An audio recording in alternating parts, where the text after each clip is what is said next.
maghanap sila ng baki, dalawa ni nanay. Palaka pala. Palaka.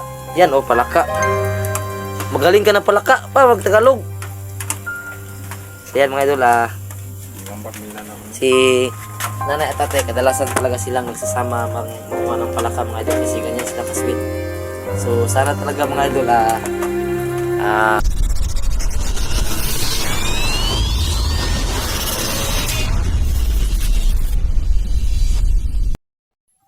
ayan mga idol, good evening sa inyong lahat. So sa nagtatrabaho sa ibang bansa, good morning din sa inyong lahat. So ngayon kakagaling ko lang sa exploration ko sa paghanap ng 69. So kanina mga idol, tumawag si 69 sa kanyang asawa na kung saan yung location niya. So hindi namin alam yung eksaktong location niya mga idol. So umuwi muna kami. Kaya tumawag siya, nagpapasalamat naman kami mga idol dahil positive tayo mga idol na talagang okay na sa mga idol. So ang kinatatakot na namin mga idol na si 69 baka may mangyaring masama sa kanya kasi nabaril siya mga idol. So sa kakahanap namin kay 69 kanina mga idol, nakatagpo kami ng mga kalaban doon. So medyo natakot kami at umuwi muna kami mga idol kasi meron kami kasamang babae na asawa ni 69, si Adventure 05. So ngayon umuwi ako sa bahay mga idol. Dito muna ako matutulog ngayon mga idol kasi tumawag yung nanay ko sa akin na bibili daw ako ng bigas ng konti para lang mayroon silang makain bukas. So ayan mga idol, dito ako sa bahay ngayon para magdala ng konting bigas sa kanila kasi kawawa naman yung mga magulang ko mga idol kung hindi ko sila kukumustahin at masuunan ko pa yung exploration. So alam naman natin na nakatawag na si 69 sa kanyang asawa. So binalikan ko muna yung mga magulang ko dito. So yung mga kasama ko nakauwi na sa kanilang tahanan. So kasama ko nga pala ngayon dito si Raya mga idol kasi gusto niya makita yung nanay ko kasi hindi pa siya nakakita sa nanay ko. So nandito si Raya ngayon mga idol. Nandito rin yung kanyang mga anak. Dito kami lahat matutulog ngayon mga idol. So yan si nanay at tatay. Yan sila. Yan si Raya. Nakangiti na siya palagi mga idol pero alam kong namimiss niya yung kanyang asawa na si Grigo. Malimiss mo yun, malaki ang tiyan doon. So yan mga idol, yung nabili kong bigas. So kahit konti lang mga idol, okay na kasi dalawa lang sila. Naku, meron para si Raya dito. Baka magkulang to. Walang ulam. Ha? Walang ulam. Walang ulam. Okay na yun, nay. Huwag ka no. Maghanap lang tayo ng gulay bukas. Kasi wala naman tayong pambili ng ulam. So ito na lang. At least magpasalamat tayo sa Panginoon na malakas yung katawan natin. Diba? Amen. Tay, ikaw, musta naman ka rin tay?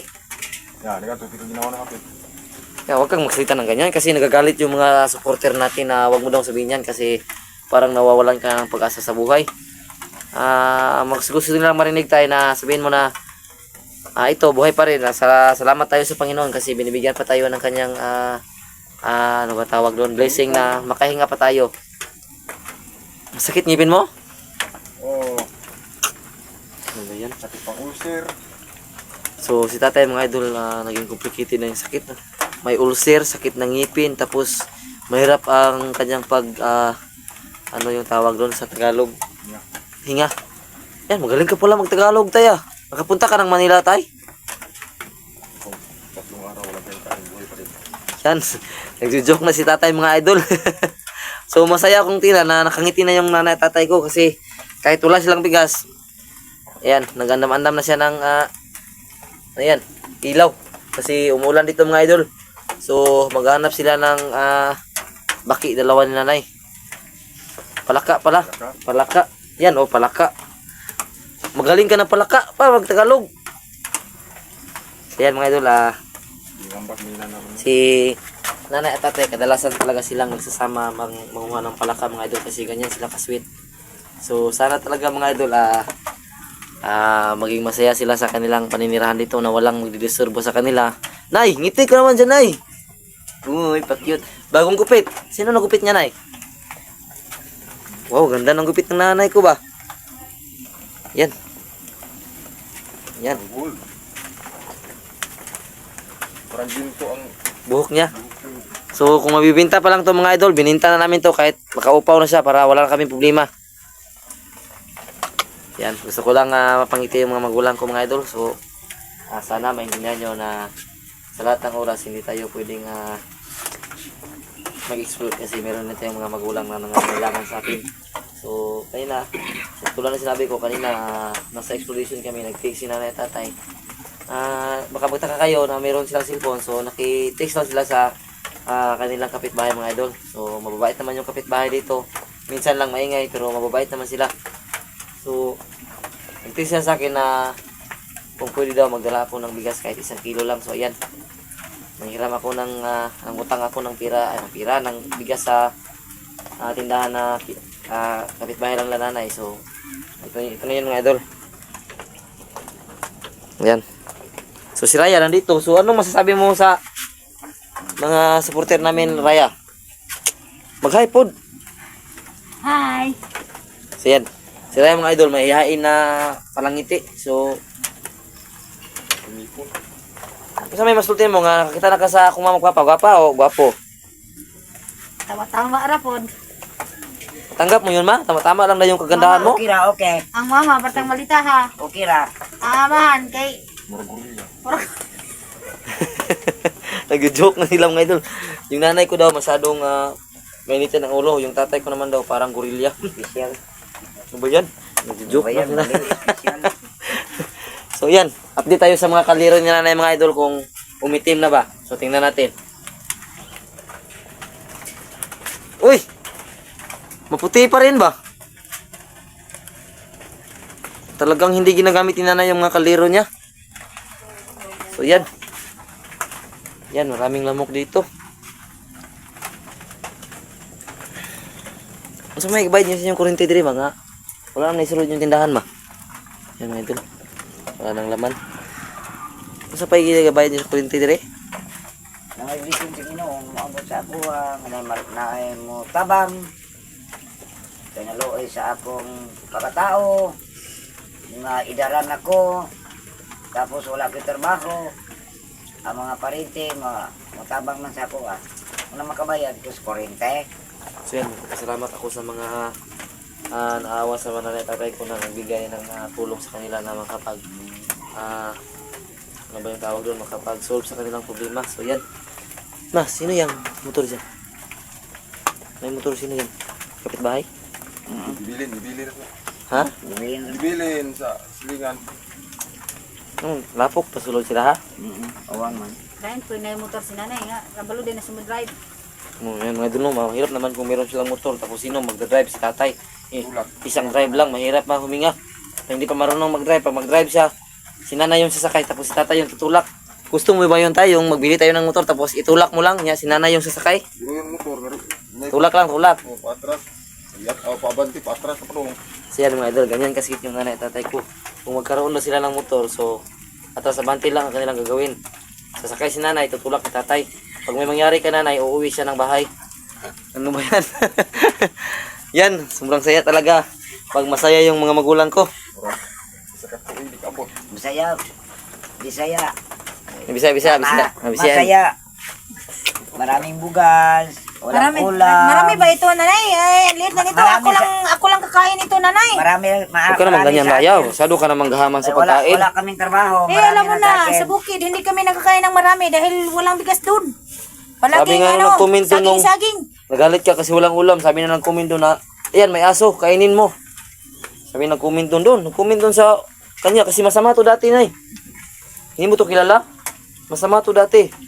Baka anong gawin mo sa nanay at tatay ko? Ay. Hindi, kakainin ko lang bigas nila. Uubusin ko ito. Ya, bumalik ka dito. Magdala ka Yan yung ng bigas ebidensya sa mga idol banda. na galing pa ako sa explore. Yan yung baril ko mga idol. So nakakaintindihan naman ni nanay yung trabaho namin. Ay, nako. Kapag bumalik ka dito. Magdala ka ng isang kabang bigas ha. Para mabusog kami. Sa kakain. Isa ka Kaya sako. mga idol, hindi ko alam kung nag-joke ba siya o totoo na ba yun kasi sobrang hangul yan kumain mga idol. Hangul yan, hangul. Ano ba sa Tagalog yung hangul mga idol? Kung alam nyo, pakicomment mga idol. Hangul talaga tong si Raya. Baka ubusin mo yung bigas sila nanay, huwag ka naman ganyan. Sa kanila yan, hindi yan para sa'yo. Pero kumain ka lang ng kunti. Ang sakit naman. Para makadayet ka naman. Angol gitino, lawas ako. Malaki no? Malaking lawas eh. Malaki yung kanyang lawas daw tay. Ay, si kinuktok na pa. Sana na. Asa na natin yung gatay? Ako kung saan papadagan na ng motor ba? Madaong pa rin guro. Ayan mga idol.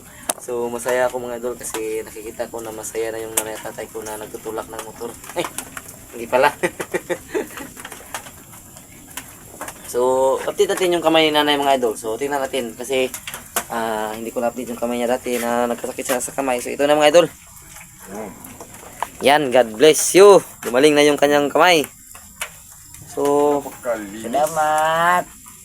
Nakuha kinis. so sabi na nag-comment na kahit hindi ka raw hindi mo daw gusto yung maruruming bagay. So, wag mo na daw yung masyadong wag ka nang sanong gumagalaw ba yung basa na basa yung kamay mo. Di bali lang madumi yung gamit mo basta okay lang yung kamay mo. Masyadong Hindi kawkawin. ko kakaya sa damit nga marumi. So yan. Sino naglaban yan ay? Ako. Ha? Ako. Ikaw naglaban yan? Walang matulong sa akin.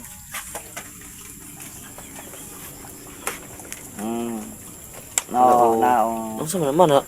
Naluto na po na sa laban no. Nasamat sa laban. Pabot ako nimo nga makauli ko no. Sa. Gisi ka man.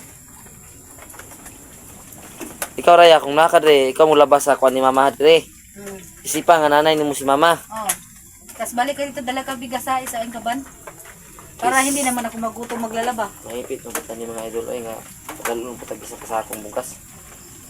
Kulita gid ni Raya mga idol. Tsaka ulam. Paano Okay naman yan. namin So- kakainin to? Ano, asin na yung ulam namin? Pasalamatan natin yan.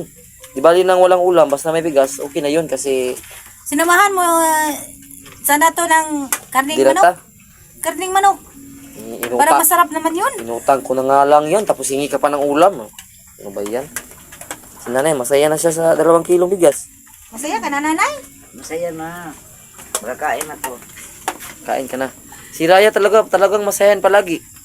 Nung nasa bukid pa siya na palagi nagagalit. Ang sarap tusukin sa mata. So, yan mga idol. So, gusto ko lang ma-update yung mga magulang at tatay ko ngayon mga idol kasi talagang gusto ko silang bigyan ng oras mga idol kasi hindi natin alam kung sino yung hindi natin alam yung mga mangyayari sa atin mga idol lalo na sa ating trabaho na masyadong delikado. So hindi natin alam kung anong mga mangyayari. So mas mabuti na yung hindi na huli ang lahat. Hindi tayo mahuli sa lahat na mabigyan pa ng oras yung mga magulang natin. Kasi hindi natin alam yung mga nangyayari sa atin. So, sobrang delikado ng trabaho. So, kahit 1 araw o 2 araw lang na mabigyan ko yung nanay at tatay ko ng oras. So, okay na yung mga idol para makatulong naman ako sa kanila dito. So, sana maintindihan yung mga idol na uuwi talaga minsan ako dito kasi sila lang 2 dito.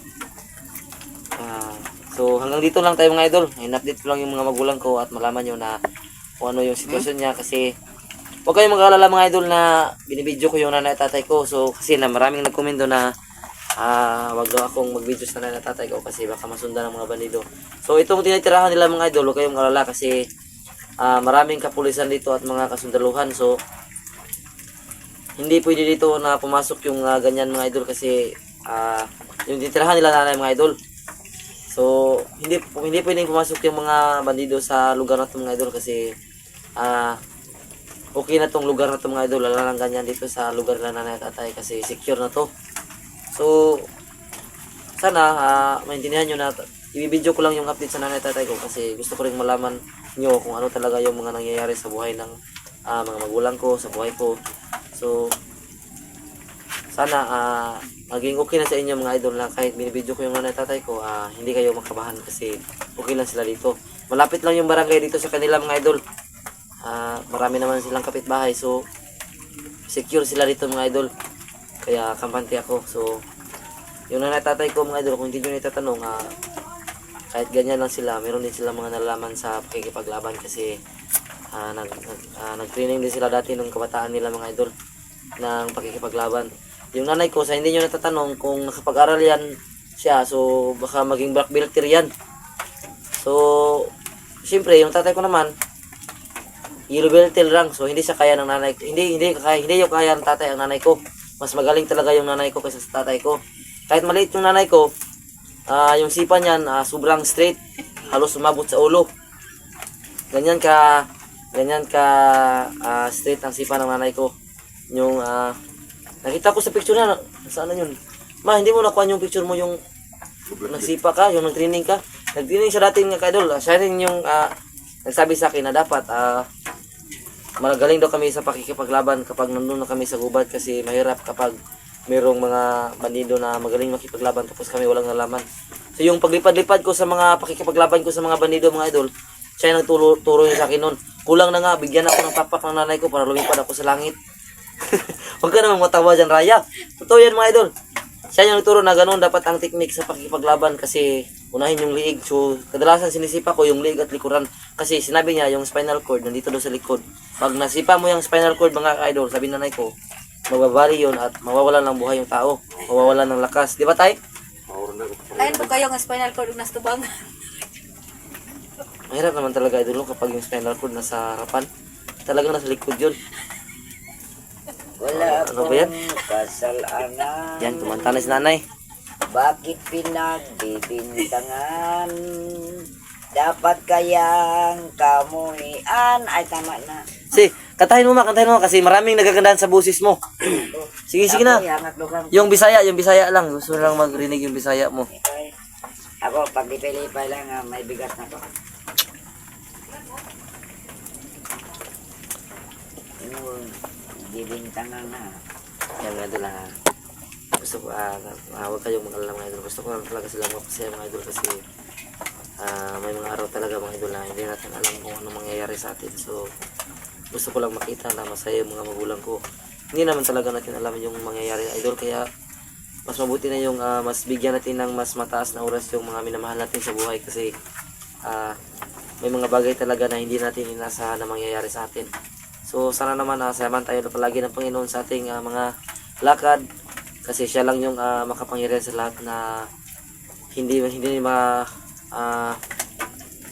anong tawag yun Raya sa Matitinaw. hindi malalampasan ng kapangyarihan ng ibang may kapangyarihan. So kaya nga minsan mga idol sabihin nyo sa akin na bakit hindi ko ginagamit yung anting-anting na binigay sa akin kasi malaki yung paniniwala ko sa Panginoon mga idol na kung iligtas tayo ng Panginoon kahit may anting-anting man tayo o wala, kung oras na natin ang Panginoon na yung nagdesisyon, wala tayong magagawa. So huwag kayong magtaka kung minsan ko lang ginagamit yung anting-anting kasi inuuna ko kasi iniisip yung Panginoon na talagang siya yung magliligtas sa atin kasi mabuti yung ginagawa natin.